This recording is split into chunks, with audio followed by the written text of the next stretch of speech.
Gate লাইকে কাজ করার জন্য অ্যাডমিন যে আপনাকে গেট লাইক অ্যাকাউন্টটা খুলে দিছে, খুলে দেওয়ার পর আপনার জিমেইলে যে লিঙ্কটা গেছে, আপনি সেই জিমেইলের লিঙ্কটাতে ঢুকবেন। ঢোকার জন্য প্রথমে আপনি আপনার জিমেইল অ্যাপসের মধ্যে যাবেন।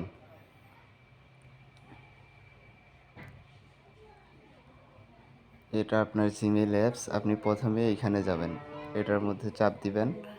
দেওয়ার পর এই যে লিঙ্কটা আসছে দেখেন, গেট লাইকের লিঙ্কটার মধ্যে আপনি এইখানে চাপ দিবেন। গেট লাইকের লিঙ্কের মধ্যে চাপ দেওয়ার পর এখানে দেখেন যে মনে হয় বুঝি দুইটা লিঙ্ক আসছে এরকম, কিন্তু দুইটা লিঙ্ক আসে নাই, লিঙ্ক একটাই। আপনি এটার মধ্যে যাবেন, এটাতে যাবেন। এটাতে ঢুকলে আপনাকে আপনার অ্যাকাউন্টের মধ্যে নিয়ে যাবে। এখন আপনার যদি অন্য কোনো ব্রাউজার হয়, যেমন এটা আমার জিমেইলের ব্রাউজার, এখন আমি এটা ক্রমি ব্রাউজারে নিয়ে যাব। Are the verification code is incorrect, এটা কোনো প্রবলেম না।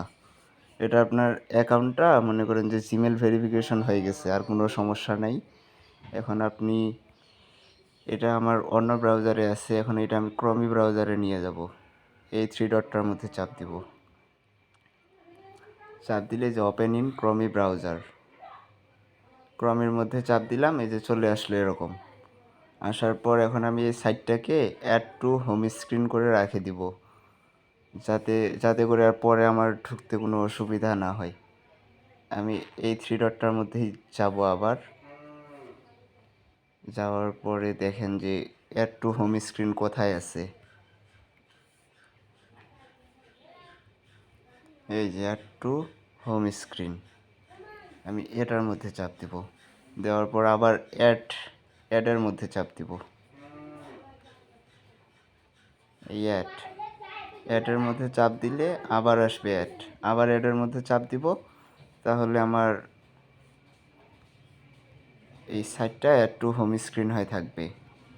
পরবর্তীতে ঢোকার জন্য আর আমাকে জিমেইলে যাইতে হবে না।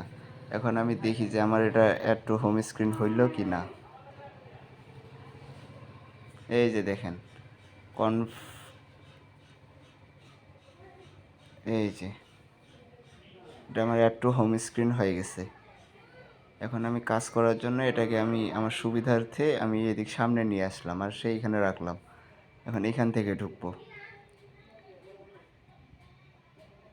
এই যে ঢোকার পরে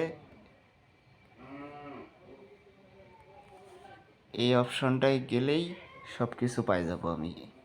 এই যে থ্রি ডটটা, এটাতে গেলে গেট লাইকের যত অপশন আছে সব কিছু আমি পাই যাব।